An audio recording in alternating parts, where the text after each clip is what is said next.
Hello दोस्तों, नमस्कार। स्वागत है आपका आपके अपने YouTube channel Gurukul academy Chhatarpur में। तो दोस्तों, जैसा कि हम क्लास 11 की मैथ को सॉल्व कर रहे थे, जिसमें अपन जो हमारा चैप्टर फर्स्ट था, अध्याय 1 है, उसका नाम है समुच्चय सेट्स, जिसको हम बोलते हैं।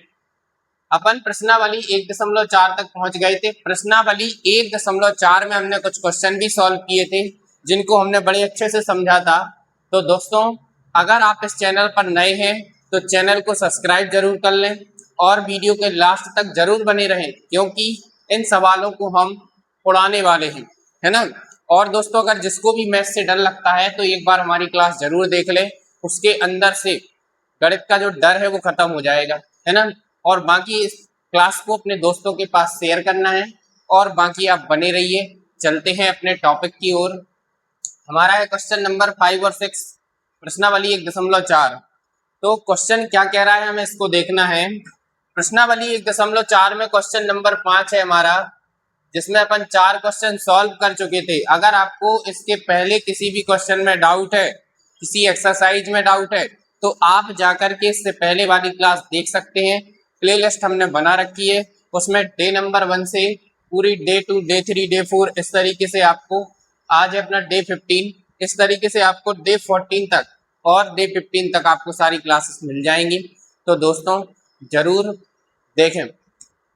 बाकी 5वां क्वेश्चन है प्रश्न क्रमांक 1 में, दिए गए प्रत्येक समुच्चय युग्म का सार्वत्रिक अलग होता है और सार्वनिष्ठ अलग होता है।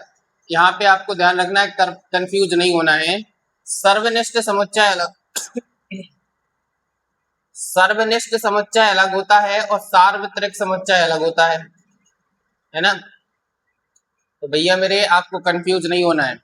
जो सर्वनिष्ठ समुच्चय होता है, उसका जो साइन होता है वो कैसे होता है, तो इस तरीके से, है ना। अभी अपन पढ़ रहे थे यूनियन, इस तरीके से, है ना। अपन ने ऐसे भी देखा साइन को, है ना, अपन ने ऐसे भी देखा साइन को। तो ये सारे साइन आपको याद रखने हैं। हमने आपको क्लास में सारे साइन बता रखे हैं। आज हमें जो देखना है, हमारे पास ये वाला साइन होगा, इसको हम क्या बोलते हैं, सार्वनिष्ठ समुच्चय बोलते हैं, ठीक है ना। तो आज हमें इसका यूज करना है। तो सार्वनिष्ठ समुच्चय क्या होता है भैया मेरे,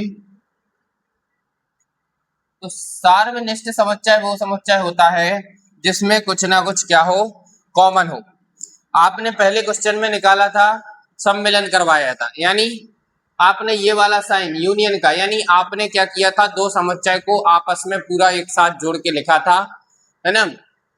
उसमें जैसे हम एलसीएम में काम करते थे क्लास 10th में, कि हमें सारे जो फैक्टर होते हैं, सारे जो गुणनखंड होते हैं, सबको लिखना होता है। वैसे ही आपने देखा होगा कि 10th क्लास में जब हम एचसीएफ पढ़ते, तो एचसीएफ में वो नंबर लिखते जो कॉमन हो, जो क्या हो, कॉमन हो, उभयनिष्ठ हो, उनको लिखते हम। तो उसी तरीके से हमारा ये काम करता है। सार्वनिष्ठ का मतलब होता है उभयनिष्ठ, यानी कॉमन। ऐसे अवयव लिखना है आपको समुच्चय में, जो दोनों में क्या हो, कॉमन हो। अब देखो, समुच्चय दो हो या दो से ज्यादा हो, अवयव हमें वही लेना हो जो कॉमन होंगे, समझ रहे। तो क्या करेंगे, जैसे हमारा पहला क्वेश्चन है, आप इस पे थोड़ा ध्यान दीजिए, यहाँ से आप थोड़ा ज्यादा समझ पाएंगे। बस आपको ये साइन याद रखना है, इस तरीके से लगाना है, ठीक है ना। यू को उठापटक करते हैं अपन। क्वेश्चन नंबर पहले में ये सारे क्वेश्चन हम सॉल्व कर चुके थे, लेकिन वो तरीका अलग था। उसमें अपन यूनियन निकाल रहे थे, उसमें अपन मिक्स कर रहे थे। अब हमें देखना है सार्वनिष्ठ, जिसमें पहला क्वेश्चन है, एक्स सच दैट एक्स जो है, इसके जो अवयव हैं वो क्या है, 1, 3, 5, ये इसके अवयव हैं। वाई हमारा दूसरा समुच्चय है, जिसके अवयव है 1, 2, 3। तो जब हमें एक्स सार्वनिष्ठ क्या निकालना है, वाई, तो जब हम ये निकालेंगे तो हम क्या करेंगे, इनमें जो कॉमन होगा, अब आपको देखना है, एक इधर है और एक इधर है, 3 इधर है और 3 इधर है, 5 इधर है, 5 इधर नहीं है, 2 इधर है, 2 इधर नहीं है। तो जो भी अवयव, जो भी एलिमेंट्स आपके कॉमन हैं, आप उनको लिख लेंगे, वही आपका क्या होगा, आंसर होगा। बोलो, बात क्लियर है। अगर क्लियर है तो वीडियो को लाइक करना है, अपने दोस्तों के पास शेयर करना है, ठीक है ना। अगला क्वेश्चन है, ए जो है उसके पास है ए ई आई ओ यू और इधर क्या है ए बी सी। आपको भैया ए सार्वत्रिक बी लिखना है ना। तो आप क्या करेंगे, आप कॉमन छाटेंगे, आप देखेंगे ए इसके पास है, ए इसके पास है, और कोई ऐसा दिख रहा है, देखो ई आई ओ यू, ये वाले अवयव इसके अंदर नहीं है। आपको देखना है सी इधर है, सी इधर नहीं है, तो केवल एक ही एलिमेंट्स, एक ही अवयव ऐसा है जो हमें क्या दिख रहा है, कॉमन दिख रहा है, तो हम इधर ए बस लिख देंगे और यही हमारा क्या हो जाएगा, आंसर हो जाएगा। ठीक है ना। इसके बाद चलते हैं नेक्स्ट क्वेश्चन पर। नेक्स्ट क्वेश्चन क्या कह रहा है कि ए हमारे पास एक समुच्चय है जिसमें x सच दैट x एक प्राकृतिक संख्या है और 3 का गुणज है। तो भैया मेरे जब आप इसको लिखेंगे तो ये जो हमारा बनेगा कि एक प्राकृतिक संख्या होनी चाहिए और क्या होना चाहिए, 3 का गुणज होना चाहिए। तो 3 3 दूनी 6, 3 त्रिका 9, 3 चौका 12, 3 पाँचे 15 और इस तरीके से भाई साहब आप कहीं तक भी लिख सकते हैं। इसके साथ साथ जो हमारा बी समुच्चय है, x सच दैट x संख्या 6 से कम एक प्राकृतिक संख्या है। भैया मेरे प्राकृतिक संख्या लिखनी है और 6 से कम लिखनी है, तो आप 1 2 3 4 5 इस तरीके से आप 6 से कम और प्राकृतिक संख्याएं आप लिख देंगे। प्राकृतिक संख्याएं हमारी 1 से स्टार्ट होती हैं, ठीक है ना। तो आप समझने का प्रयास कीजिए, है ना। अब हमें क्या निकालना है, सार्वनिष्ठ, सार्वनिष्ठ समुच्चय ज्ञात करना है। तो ए सार्वनिष्ठ बी कर देंगे हम, और आप इसमें क्या देखेंगे, आपको देखना है इसमें कॉमन क्या है। तो आपको 3 इधर दिख रहा है और 3 इधर दिख रहा है। क्या इसके अलावा कोई भी एलिमेंट्स, कोई भी अवयव ऐसा है जो आपको कॉमन दिख रहा है? तो आप कहेंगे नहीं दिख रहा है। क्यों? क्योंकि हमें नहीं दिख रहा है, 3 बस कॉमन है, तो हम 3 को बस लिख लेंगे और यही हमारा क्या हो जाएगा दोस्त, आंसर हो जाएगा। बात क्लियर है। इसके बाद हमें देखना है नेक्स्ट क्वेश्चन। नेक्स्ट क्या कह रहा है कि ये जो समुच्चय है x सच दैट x एक प्राकृतिक संख्या है और भैया x जो है वो 1 से क्या है, बड़ा है, मतलब 1 से बड़ा 2 होगा। बोलो, 1 से बड़ा 2 होगा, तो 1 से बड़ा है और 6 के बराबर और 6 से छोटा है। तो आप 2 3 4 5 6, 6 के आगे नहीं जाना है। क्यों नहीं जाना है? क्योंकि 6 के बराबर है तो 6 तक आप जा सकते हैं और 6 से कम वाले सभी, है ना। तो आप 2 3 4 5 6 लिख देंगे। दूसरा जो है वो बी है हमारे पास। बी क्या कह रहा है, x सच दैट x एक प्राकृतिक संख्या है और जो x है आपका वो 6 से क्या है, बड़ा है, 6 से बड़ा है और 10 से क्या है, बराबर है और छोटा है। तो 6 से बड़ा क्या होगा भैया, 7 होगा, 8 होगा, 9 होगा और 10 के क्या है। अब ये देखो इधर पे थोड़ा सा टाइपिंग एरर हो गया है। आपको ये जो साइन लगाना है ये इस तरीके से लगाना है। आपकी बुक में ये जो साइन है वो इस तरीके से लगा हुआ है ना। हमारे टाइपिंग साहब जो टाइपिंग मास्टर हैं वो थोड़ा सा नींद में गड़बड़ कर देते हैं, है ना। तो आपकी जो बुक में है ये क्वेश्चन इस तरीके से है कि जो x है वो 6 से बड़ा है और 10 से छोटा है, मतलब आपको 10 नहीं लेना है, 10 से छोटा नंबर लेना है। तो आप 7 ले लेंगे, 8 ले लेंगे, 9 ले लेंगे और इसको बंद कर देंगे। बोलो, बात क्लियर है। अब आपको ए सर्वनिष्ठ बी लिखना है, तो आप कैसे लिखेंगे, तो आप भैया अब आपको क्या चेक करना है, आपको देखना है क्या ये जो अवयव हैं और ये जो अवयव हैं इनमें से कोई भी अवयव ऐसा है कॉमन है, तो नहीं दिख रहा है। तो कुछ भी कॉमन नहीं है तो उसका जो आंसर होगा वो क्या हो जाएगा, तो उसका आंसर हो जाएगा 5, क्योंकि 5 जो होता है वो रिक्त समुच्चय होता है। हमें कुछ भी कॉमन नहीं मिल रहा है तो हम क्या कर देंगे, 5 लिख देंगे, ठीक है ना। इसके बाद नेक्स्ट हमारा जो क्वेश्चन है, लास्ट 5वां क्वेश्चन है। ये जो है उसमें देखो 1 2 3 अवयव दिए गए, तो ये 5 है, तो भैया ये तो रिक्त पहले ही से है, कुछ कॉमन नहीं मिलेगा। तो जब आप ए सर्वनिष्ठ बी लिखेंगे तो आपको कुछ भी कॉमन नहीं मिलेगा, तो आंसर क्या हो जाएगा भैया? 5 हो जाएगा। तो इस तरीके से आप इसको बढ़िया आसानी से सॉल्व कर सकते हैं, है ना। तो ये हमारा क्वेश्चन नंबर 5 था। इसके बाद हमें देखना है क्वेश्चन नंबर 6। 6 क्या कह रहा है? तो हमारे पास क्वेश्चन नंबर 6 में इतने सारे क्वेश्चन दिए गए हैं। अब इतने सारे क्वेश्चन आपको सॉल्व करने हैं। आपको ये दिए गए हैं, ए जो है एक समुच्चय है, उसके पास इतने अवयव हैं, बी के पास भी अवयव है, सी के पास भी अवयव है और डी के पास भी अवयव है। तो निम्नलिखित ज्ञात कीजिए। जैसे हमें ए सर्वनिष्ठ बी ज्ञात करना है, तो ए सर्वनिष्ठ बी आप कैसे ज्ञात करेंगे? आप भाई साहब ए और बी को लेंगे, ठीक है, ध्यान से समझना। आप ए और बी को लेंगे और ए और बी में आप देखेंगे कि कॉमन क्या है। तो इधर है 3 4 3 5 7 9 11, इधर क्या है 7 9 11 13। भाई साहब क्या इसके अंदर 3 है? इसके अंदर है नहीं है। 5 है? 5 नहीं है। 7 हमें दिख रहा है कॉमन, तो 7 कॉमन है, 9 भी कॉमन है, 11 भी कॉमन है, 13 कॉमन नहीं है। तो जब आप ए सर्वनिष्ठ बी लिखेंगे तो 7 कॉमन दिखा, 9 कॉमन दिखा, 11 कॉमन दिखा, तो हमने इनको लिख लिया और यही हमारा क्या होगा? आंसर होगा। ठीक है ना। आपको बड़े ध्यान से और पेशेंस के साथ चीजों को समझिए, ठीक है ना। हमने क्या लिखा? ए और बी का सर्वनिष्ठ लिखा, यानी दोनों में जो कॉमन था उसको हमने लिख लिया। ऐसे ही हमें बी इसमें अगले क्वेश्चन में देखना है।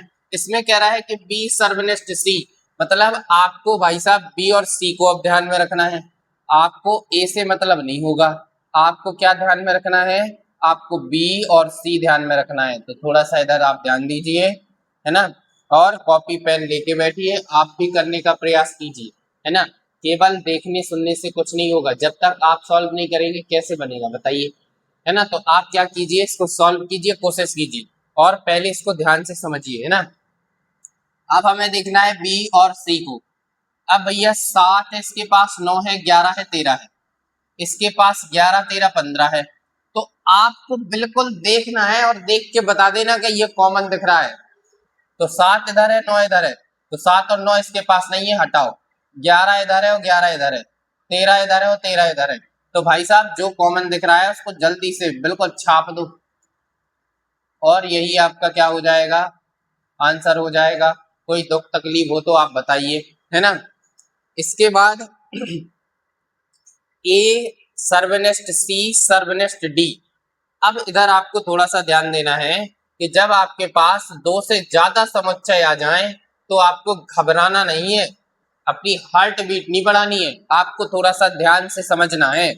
ए सी डी मतलब हमें ए को लेना है और आपको सी वाले को लेना है और डी वाले को लेना है। अब भाई साहब जब 2 से ज्यादा हमारे पास समुच्चय आ जाएं तो हमें फिर, जैसे मान लीजिए 3 है, अब 3 समुच्चय हैं, अब 3 में हमें तीनों में चेक करना है कि ऐसा अवयव ऐसा एलिमेंट जो तीनों में कॉमन,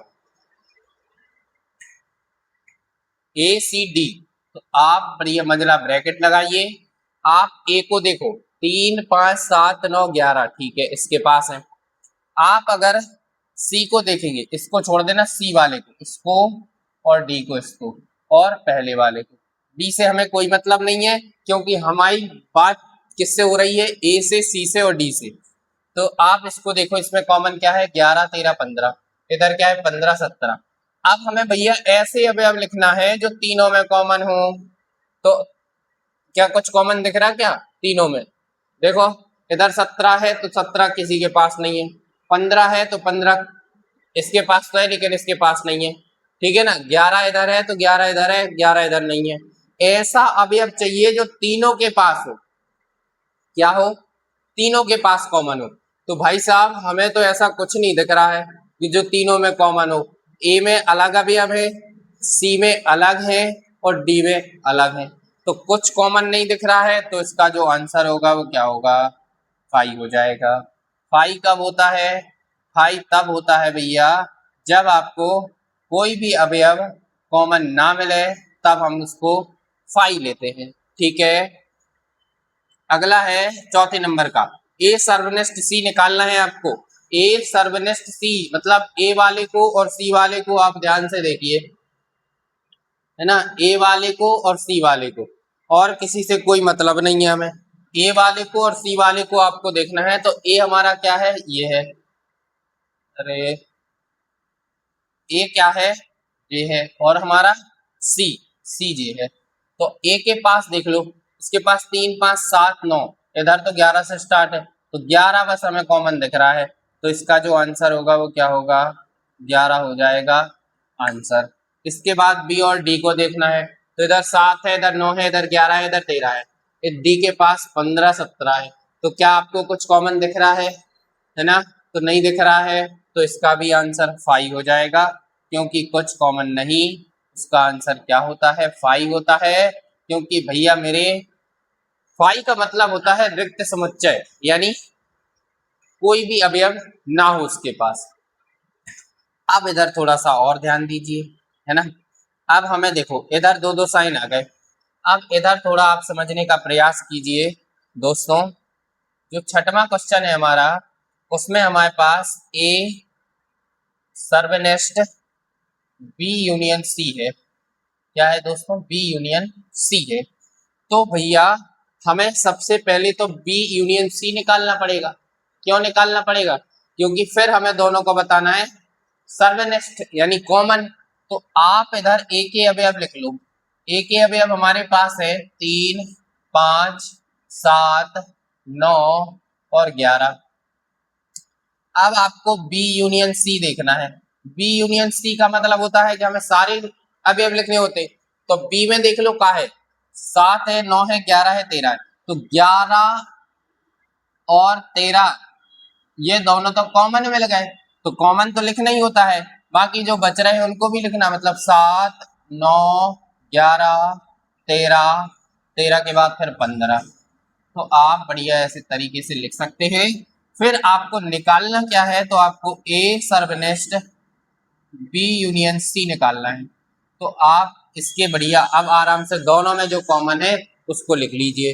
अब देखो 3 5 कॉमन नहीं है, 7 इधर भी है 7 इधर भी है, 9 इधर भी है 9 इधर भी है, 11 है 11 है, ठीक है, 13 15 बस नहीं है, तो आप इसको जब लिखेंगे तो 7 9 11 ये ऐसे अवयव हैं जो दोनों में कॉमन है, और यही आपका क्या हो जाएगा, आंसर हो जाएगा। बोलो बात क्लियर है, क्लियर है, तो हमने 6 क्वेश्चन को निपटा दिया अपने। इसके बाद है 7वां क्वेश्चन, ए सर्वनिष्ठ डी निकालना है आपको।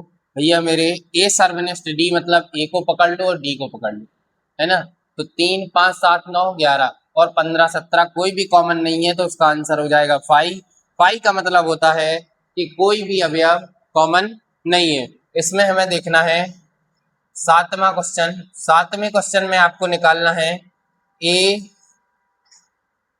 ए सर्वनिष्ठ B union D, B union D, है ना, तो पहले आप बी यूनियन डी निकालेंगे, फिर आप इसका सर्वनिष्ठ निकालेंगे, है ना, क्योंकि आपके पास जो ए के अवयव हैं वो क्या हैं, ए के तो 3 5 7 9 11 ये हो गए, ठीक है भाई साहब। बी यूनियन डी जब निकालेंगे तो बी के और डी के ऐसे अवयव, देखो इसके पास 7 है 9 है 11 है 13 है, इसके पास 15 और 17 है, कोई भी अवयव कॉमन नहीं दिख रहा है, तो हमें सारे लिखने पड़ेंगे, तो सब लिख लो, बी के सब लिख लो, 7 9 11 13 और 15 और 17, तो इस तरीके से आप लिख सकते हैं, ठीक है ना, कोई समस्या।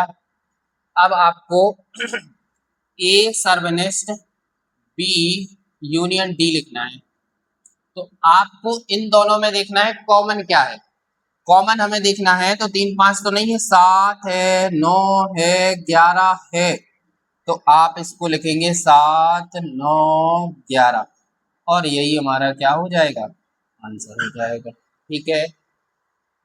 इसके बाद दोस्तों नेक्स्ट हमारा क्वेश्चन है 7वें क्वेश्चन के बाद, 7 नहीं 7 तो हमने देख लिया था, 8वां, इसके बाद 9वां क्वेश्चन है ए सर्वनिष्ठ क्या निकालना है, ए सर्वनिष्ठ बी और सर्वनिष्ठ B union C, B union C. आपको थोड़ा सा इन साइन का ध्यान रखना है कि कौन सर्वनेस्ट है कौन यूनियन है, ठीक है ना। बाकी कोई दिक्कत परेशानी नहीं है ना। तो पहले आप निकालिए ए बी और फिर आप निकालिए बी सी और फिर आप दोनों का निकालिए। तो ए सर्वनेस्ट बी अगर आप देखेंगे तो क्या होगा, तो ए के पास जो एलिमेंट्स जो अवयव है वो बी के पास हैं क्या, तो जरूर हैं, 7 है 9 है 11 है।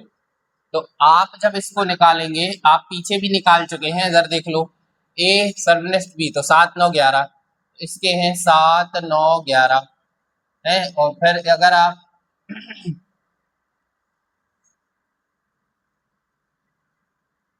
और जो इसके होंगे आपके पास, इसके क्या होंगे, इसके जो अवयव होंगे इसके आप निकालेंगे तो बी यूनियन सी आप इधर कहीं निकाल चुके, बी यूनियन सी इधर निकाला आपने भैया मेरे, बी यूनियन सी आपने 7 9 11 13 15 क्या निकाला, 7 9 11 13 15। तो आप इस तरीके से दोनों को अलग अलग निकालेंगे, लेकिन इसको आप अलग निकालेंगे, इसको आप अलग निकालेंगे, फिर दोनों का सर्वनिष्ठ निकालेंगे, ठीक है ना। फिर दोनों का सर्वनिष्ठ, अब कॉमन देखना है, 7 इधर है 7 इधर है, 9 इधर है 9 इधर है, 11 इधर है 11 इधर है। तो अगर आप इसका फाइनल आंसर लिखेंगे वो आपका क्या होगा, तो आप इधर थोड़ा सा ध्यान दीजिए, इसका जो फाइनल आंसर होगा 7 9 और 11, ये आपका क्या हो जाएगा, आंसर हो जाएगा। कोई दुख तकलीफ नहीं होनी चाहिए, है ना। इसके बाद लास्ट हमारा है, लास्ट क्वेश्चन हमें देखना है, ये हमारा क्वेश्चन नंबर कौन सा था, 9। इसके बाद हमारा लास्ट है 10 नंबर का क्वेश्चन, उसको हमें इधर ध्यान दो, ए यूनियन डी चाहिए और सर्वनेस्ट बी यूनियन सी चाहिए। आप इधर देखो, ए यूनियन डी, ठीक है, और सर्वनेस्ट B union C, B union C. तो आप भैया पहले दोनों के अलग अलग समुच्चय निकालिए, दोनों के अलग अलग समुच्चय लिखिए, फिर दोनों का सर्वनिष्ठ निकाल लीजिए। तो ए यूनियन डी आप देखेंगे तो आप इधर कहीं निकाला क्या आपने, ए यूनियन डी नहीं निकाला, तो कोई दिक्कत नहीं है। तो हम इसका पहले निकालेंगे, तो इसका आप निकालेंगे तो ए और डी को देखना है, ए और डी। अब हमें कॉमन हो या ना हो, हमें सारे एलिमेंट्स लिखने होते तो सब लिख लो, 3 5 7 9 11, 3 5 7 9 11 और इधर 15 और 17, ठीक है ना। थोड़ा ध्यान दीजिएगा, फिर आपको सर्वनिष्ठ भी निकालना है अभी, है ना। तो बी यूनियन सी, अगर बी को देखो तो 7 9 11 13 है, और सी को आप देखेंगे तो 11 13 तो कॉमन है, 11 13 कॉमन है 15।